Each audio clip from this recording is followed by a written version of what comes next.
Ils ont toujours pas retrouvé la belle Hélène. Alors là, ils prennent un petit couloir et au bout du couloir, assis sur un canapé. Oh merde. Heureuse qui comme Armelle. Mon passage préféré, c'était le cheval de Troie. La guerre de Troie. Mon passage préféré, c'était les cyclopes.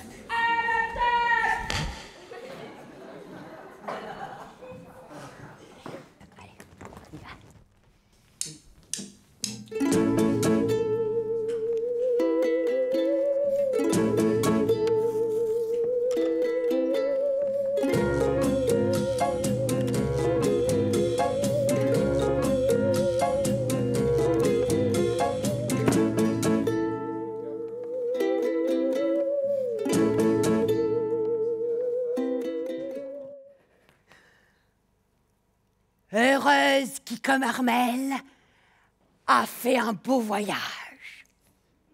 Oh, dramoy ne pemusa, planqué, pays troin, hieron, tolitron, et personne. Ouais, c'est du grec, mais pour vous, c'est du chinois. Je suis comédienne, clown et marionnettiste. Donc, je suis co-directrice de la compagnie Gorgomar. Donc, la compagnie Gorgomar existe depuis une quinzaine d'années. Notre spécificité, c'est le clown, le burlesque et la marionnette. Salut, Ulysse. Viens nous aider à faire la guerre à la ville de Troie. Ouais, viens, on va leur péter la gueule.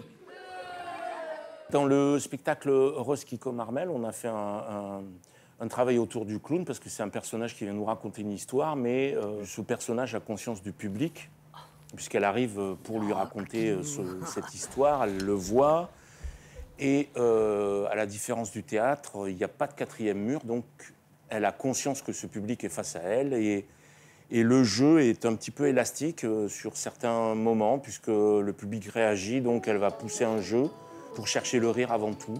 Ça reste quand même du jeu comique, donc c'est une question de tempo et de musicalité. C'est vraiment à 2 secondes, c'est trop tard, à 2 secondes avant, c'est trop tôt.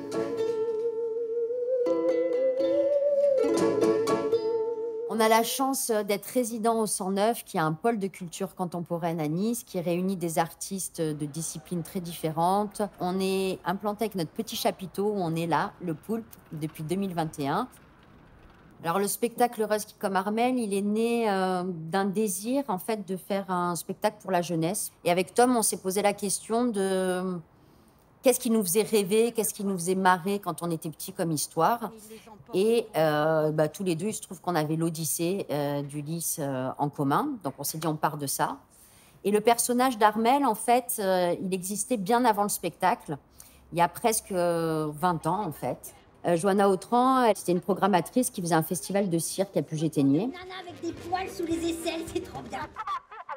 Et elle nous a demandé, avec la compagnie Gorgomar, de créer un personnage guide. Donc un personnage qui interagit avec le public, qui fait les présentations de spectacles, qui fait des déambulations. Et le personnage d'Armelle est né comme ça.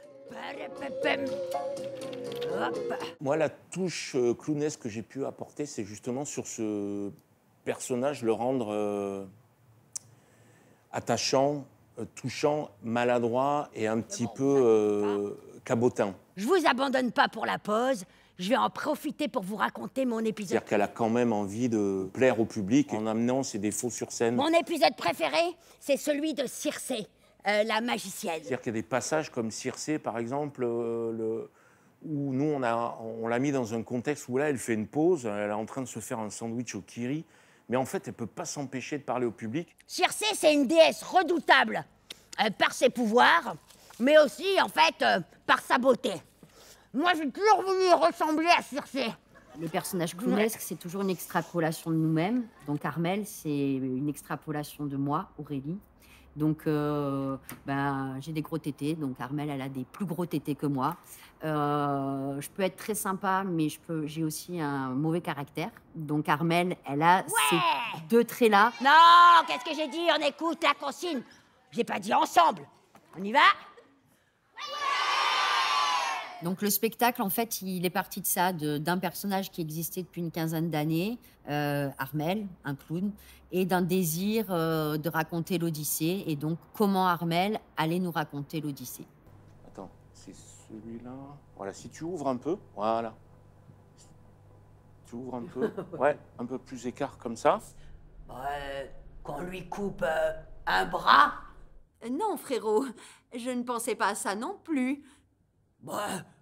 Qu'on lui coupe un doigt au moins. Oh! Alors, on a retravaillé ce passage des dieux parce que avant le Festival d'Avignon de cet été, de l'été dernier, on s'est mis un peu à déconner, à créer autre chose. Et puis, en fait, Aurélie a mis les gants MAPPA et a commencé à jouer avec ses doigts en faisant les dieux avec ses doigts. Et donc, on s'est dit, en sortant de ça, ben, ça, c'est hyper intéressant plutôt qu'avoir un personnage qui est simplement de dos. Est-ce que quelqu'un a une idée à propos d'Ulysse?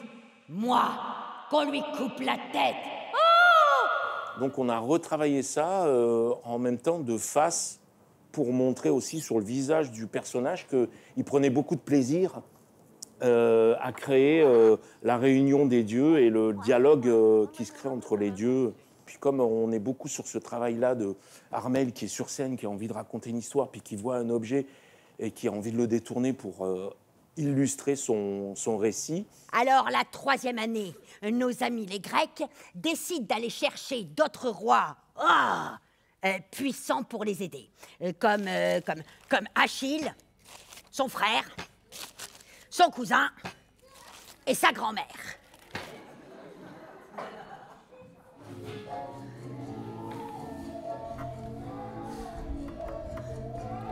Nous sommes dans la salle de spectacle de Seine 55, qui est le lieu de spectacle de la ville de Mougins, avec une trentaine de spectacles chaque année, en danse, musique, théâtre, cirque, marionnettes, en direction des publics les plus divers. Alors, ce qui différencie une compagnie associée, par exemple, d'une autre compagnie que nous accueillons, c'est que la compagnie associée, elle est en charge des interventions en milieu scolaire, avec des ateliers, de manière à ce que l'échange se développe entre ces publics-là et les artistes. Si tu veux courir vite un 100 mètres, qu'est-ce qu'il faut faire? S'entraîner. La voix, c'est pareil. Alors, être artiste associé à la Seine 55, ça nous apporte à la fois une visibilité dans le milieu professionnel, que ce soit pour les tutelles, mais aussi pour le public. Un accompagnement aussi sur notre prochaine création, à la fois en nous accueillant en résidence, mais un accompagnement sur notre production et notre recherche de financement. Et enfin, ça nous apporte des temps de rencontre avec le public. On a le souci aussi de conquérir un nouveau public et de faire connaître ce travail-là, de ces artistes-là, à des publics nouveaux. Et donc, dans ce cadre-là, les enfants ou les jeunes qui viennent en temps scolaire, eh bien, nous leur attribuons une invitation pour quelqu'un de leur famille qui les accompagnera le jour de la représentation publique. Ça fonctionne très bien. Et il y a un tas de gens qui viennent et qui ne seraient pas venus autrement. Notre métier, il permet de se sentir plus léger.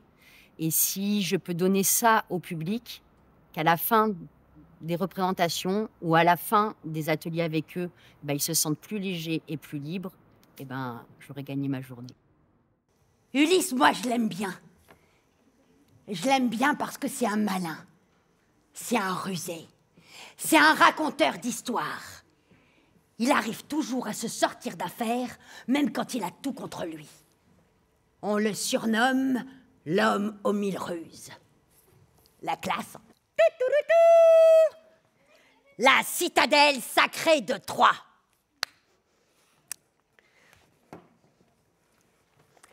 La première année de la guerre, Ulysse et les autres décident d'aller gentiment demander aux Troyens de leur rendre Hélène.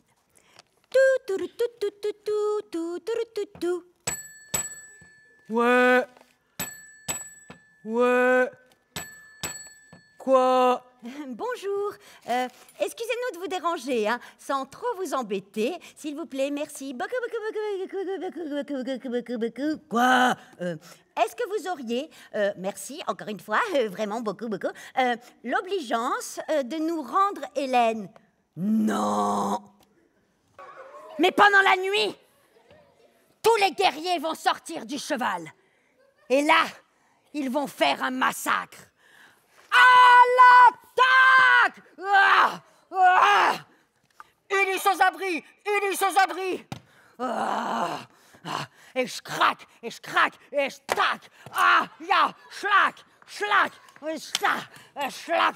Ah, ah, et clac, clac, clac, ah, ah, et crac, et quick, et ballum, ballum. Ah. Dernière sommation. Rendez-nous Hélène. Oh, ça va être horrible. Ça va être atroce. Ça va être complètement abominable. Il faut se faire ratatiner, il faut se faire bouffer. Bon, est-ce que je continue ou est-ce que vous avez trop les chocottes? Ouais, ok. Le sol se met à trembler. C'est le géant Polyphème qui surgit. Il a un front, mais alors un front immense, avec bien sûr, au milieu du front, un seul œil, terrifiant. Qui êtes-vous? On est des Grecs. On est perdus. Accueillez-nous, nom de l'hospitalité. Toi, petit bonhomme. À pitié, j'ai une femme et des hommes. Chut. À l'attaque!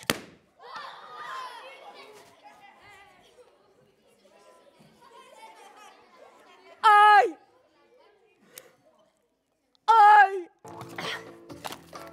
Mais attends, j'y pense. Maintenant, tu les connais toi aussi, les aventures d'Ulysse. C'est à toi alors d'aller les raconter, hein. Moi, je te donne un petit conseil. L'histoire des cyclopes, faut la raconter à chaque fois. Ça marche à tous les coups. Par contre, moi, il y a une histoire un épisode que je raconte jamais. C'est celui de Calypso. Une vraie pain bêche, celle-là. Je peux pas la piffrer.